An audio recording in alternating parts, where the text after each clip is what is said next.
देखिए ये प्रदेश का दुर्भाग्य है कि यहाँ पर जितने भी माफिया हैं, चाहे लैंड माफिया हो, बजरी माफिया हो, शराब माफिया हो, इन्होंने सरकार को इस तरीके से मैनेज कर रखा है कि चाहे जो करा लेते हैं। उसी क्रम में जैसा आप बता रहे हैं, सुनने में आ रहा है कि अब शराब माफिया भी सक्रिय हुए हैं और सरकार ये चाहती है कि लोग घर पे टाइम से ना पहुँचें, और अगर टाइम से घर पहुंचेंगे तो चर्चा होगी, और चर्चा होगी तो इनके खिलाफ चर्चा होगी परिवार में। इसलिए ये चाहते हैं कि शराब की दुकानों का समय बढ़ा दिया जाए। ये बहुत निंदनीय है और इसका हम सदन में विरोध करेंगे, क्योंकि राजस्थान एक ऐसा प्रदेश है जहां कांग्रेस सरकार में जब हमारी सरकार थी तो इसको 8 बजे तक का इसके अंदर बैरियर लगाया रहा था। लेकिन फिर भी जो इन दिनों देखने को मिल रहा है, शहर में कई दुकानें ऐसी हैं, कई ठेके ऐसे हैं जो रात को 10-10, 11-11 बजे तक भी शराब बेचते हैं। और उन्होंने एक ऐसा मैकेनिज्म कर रखा है कि छोटी सी एक खिड़की रखते हैं, बारकोड उसके बाहर लगा रहता है, बारकोड से पेमेंट होता है और अंदर से बोतल आती है। कई जगह देखने को मिला, इसका विरोध भी हमने करा, और लेकिन सरकार इस बारे में विचार करने को तैयार नहीं। अब देखिए इसमें आज हम हमारी भी पार्टी लेवल पे चर्चा करेंगे कि इस बारे में क्या डिस्कशन होता है, उसके बारे में आपको हमारे नेता प्रतिपक्ष अवगत कराएंगे। आज कल इस बारे में हमारी चर्चा हुई थी कि इस बारे में क्या स्टैंड लेना है। हमने बहुत सारे, कल हमारे विधायक दल की जब मीटिंग थी तो सरकार को जमकर घेरेंगे। जो जन विरोधी नीतियाँ हैं, आप कल ही देख लीजिए, आप जिस तरीके से इन्होंने राज्यपाल का भाषण पढ़वाया, 1.5-2 घंटे तक सारी झूठी बातें।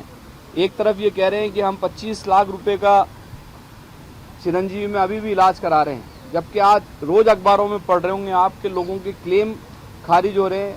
सरकारी अस्पताल खुद ही अपने जो लोग हैं उनको नोटिस दे रहे हैं। कल 28 अस्पतालों को नोटिस दिया है।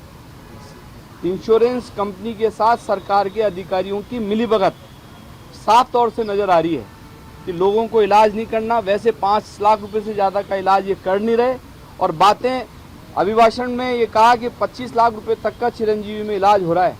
ये इलाज नहीं हो रहा, ये झूठी बातें हैं। जितनी भी बातें जो कल अभिभाषण में पढ़ाई गई उसमें 90% बातें ऐसी हैं जो सरकार ने धरातल पे काम ही नहीं किया। पिछले 2 बजटों का कहीं कोई काम नहीं हुआ। जयपुर में आपको बता दूं, जयपुर में एक ऐसी चीज़ बता दीजिए जो सिर्फ हमारे शुरू करी हुई चीज़ों को इन्होंने पूरा किया है।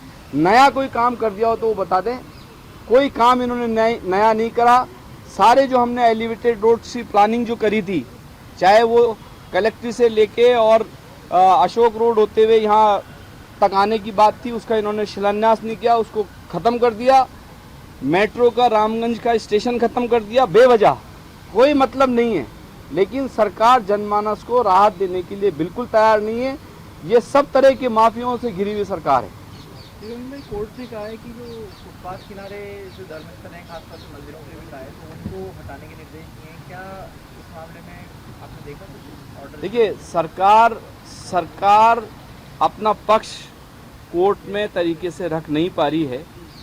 जब मैं पहली बार विधायक बना था और किशनपोल में जब बहुत सारे मंदिर सड़क पे आ रहे थे, तो मैंने जाके अधिकारियों से बात करी और अधिकारियों को ये कहा कि अगर ये, क्योंकि उस टाइम जब वसुंधरा जी की सरकार थी 2013 से पहले की, उसके 2013 के बाद की, उसके अंदर बहुत सारे मंदिरों को इन्होंने स्मार्ट सिटी ने हटा दिए थे।